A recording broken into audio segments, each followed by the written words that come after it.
Bonjour, monsieur Gay. Tu es né en 1850, dans un château. Donc, tu es un aristocrate. Pourquoi alors fréquenter les petits paysans, les gens simples? Il est vrai que mon enfance s'est déroulée dans ce milieu-là, et c'est à cette période que est mon penchant pour l'observation et l'écriture. Mes récits traitent pour la plupart d'histoires de paysans et de pêcheurs. Pourquoi as-tu choisi la ficelle comme titre de ta nouvelle?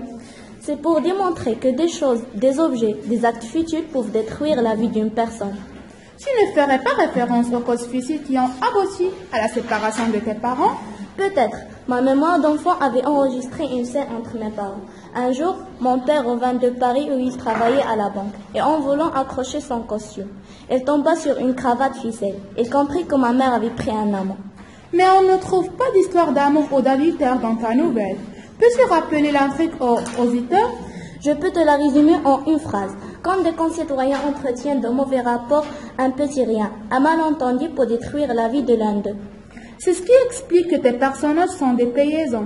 J'ai choisi pour décor le milieu rural, là où les gens se connaissent bien, là où la rumeur circule aisément, là où la tribalité et le clanisme règnent encore. En vie, personne ne se préoccupe de l'autre, et un portefeuille perdu serait attribué à l'exploit d'un pickpocket et ne causerait pas la mort d'un Oshkorn citadin. À ce propos, j'ai lu que Oshkorn, le personnage principal, acculé par l'incrédulité des paysans normands, n'a cessé de réfarcir partout son histoire, cherchant à démontrer son innocence. Tu ne ferais pas allusion à quelque événement vécu?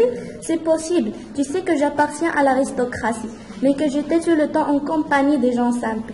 J'étais alors la risée des nobles et des riches de la région qui m'avaient rejeté et renié.